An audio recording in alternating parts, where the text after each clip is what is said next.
All right, welcome to section 2 on the Spanish American War for Unit 8. Let's get a little background on the Spanish American War before we jump right in.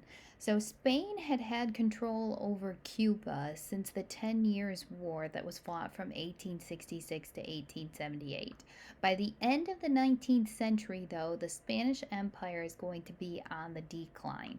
And they're going to have many different nations in Latin America that had declared their independence, and one of the very few territorial possessions that they had left was Cuba. Cuba was known for its instability. They had repeatedly tried to rebel against the Spanish Empire for their freedom. Now, this is going to sound like a story that the United States already knows. The fight against an oppressive empire is something that is very near and dear to the United States' heart. Also, the United States is going to see the instability, the continuous fight of rebellion in Cuba as an opportunity to expand. So let's look at these causes of the Spanish American War. The first one, economic causes. Sugarcane is going to be a booming industry in Cuba that earned millions of dollars every year. Sugarcane was not something that could be grown in the United States on our own because we didn't have the tropical climate to do it easily. So, the United States had become an economic partner with Cuba where we were very, very involved in the sugarcane industry. We had business down in Cuba. And when we start to see this rebellion for independence in Cuba, the United States is going to have this mentality of war is not good for the land. The land is the only reason we like Cuba because we need that sugar. And if they start to have war down there, the sugar could get destroyed, and we need to protect our economic interests. And the United States vows that we are willing to fight anybody that we need to do so. And we don't want our economic interest, the money, to be in jeopardy. The United States is worried about that pocketbook. Another cause of the Spanish American War is what we call humanitarian motives. Now, think back to those goals of foreign policy.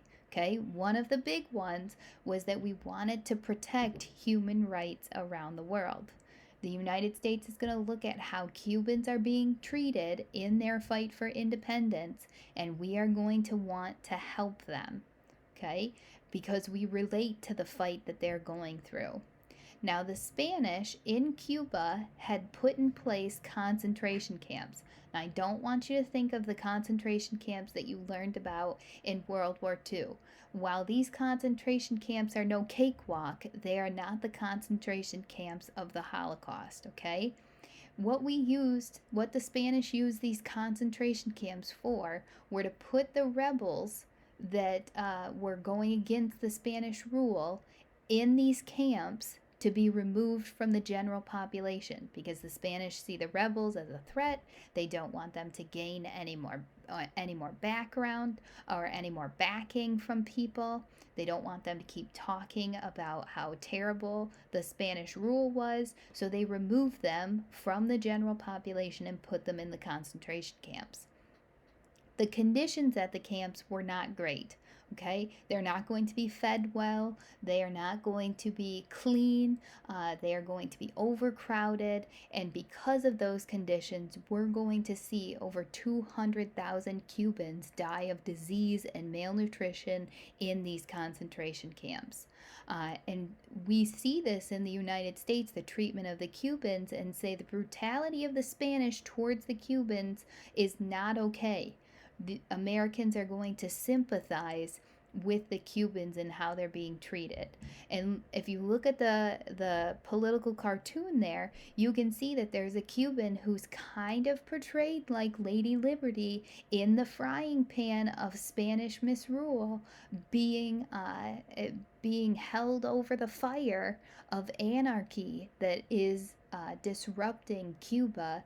And if the Spanish would just let Cubans have their independence, then maybe we could save this Lady Liberty looking Cuban image here from the danger that Cuba is about to face. Another cause for the Spanish American War is going to be what we call American jingoism. I want you to think of jingoism as nationalism on steroids, okay? Remember, nationalism is that pride in one's country. This is an aggressive form of nationalism. Jingoists, as we call them, are going to push for war to protect the image of the United States. And the image that the United States had created was that we are this democracy that values independence, and that's the kind of foundation of our country. So when we see the treatment of the Cubans from the Spanish, that's going to fuel our push to want to protect that image of independence in a nation that we sympathize with in Cuba. People in the US are going to stand behind this idea because they see the treatment of the Cubans, especially because of the concentration camps, as inhumane, and we want to bring them democracy. We want to bring them independence. Another cause for the Spanish American War, and by far the biggest cause that I need you to put in your brain for later, is yellow journalism. Yellow journalism, in the very beginning, was meant to promote people to read the newspaper by publishing extravagant headlines and exaggerated stories. Think about it today. How do we get people to read news? Well, we give it an eye-drawing title so that you click on it and you read the article, you get all hyped up, you want to keep following the story, and you want to figure out what happens. Well, the newspapers at the time had this uphill battle of getting people to read or buy their newspaper and get interested in the news. So what they do is they start telling little white lies and maybe stretching the story a little bit to draw people's attention in and get them to buy the newspaper. Two of the biggest names that I need you to highlight star in your brain are Joseph Pulitzer from the New York World and William Randolph Hearst of the New York Journal. Both of these guys are going to be known for their practices of yellow journalism that lit the fire of public dislike for the Spanish government. They are going to be the two leaders who are competing for the most people to read their stories. In these stories, the actions of the Spanish would be magnified. The papers would paint the Cubans as sympathetic. They would call them patriots in order for people to kind of draw that connection to the American Revolution. And the stories that are published in these papers that use yellow journalism are going to sell increasing numbers of newspapers and fuel the American public to want to go to war. Now, the reason that we want the American public to want to go to war is because think about who's actually going to be fighting the war. Oh, wait, that's going to be the American people. It's a heck of a lot easier to declare war when the American people actually want to do it. The next cause, we only have two more, of the Spanish-American War is the De Lome letter. The De Lome letter is going to really push us closer to the edge. So President McKinley had really wanted to keep the United States out of the actual conflict in Cuba.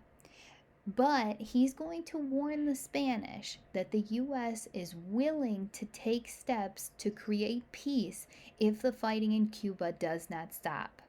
Now, rebels in Cuba are going to insist on independence, and that's going to make Spain refuse to want to meet them in the middle. The Spanish don't want to lose their last holdings of land, because remember, land equals power. So we have the rebels who won't back down without independence, and we have Spain who will not grant independence. The fighting continues, which forces McKinley to take action so that he lives up to the word that he had said. The action McKinley takes is by sending the battleship the Maine to the Havana harbor, and he says it's to protect U.S. citizens in Cuba. We're just keeping an eye on what's happening. In February of 1898, a private letter written by Enrique Dupuy de Lome was stolen by Cuban rebels. This letter is going to be leaked to the public by William Randolph Hearst in his newspaper. That letter called William McKinley weak. It called him stupid. Now, that is the worst thing that a foreign country can do, is to insult the United States president.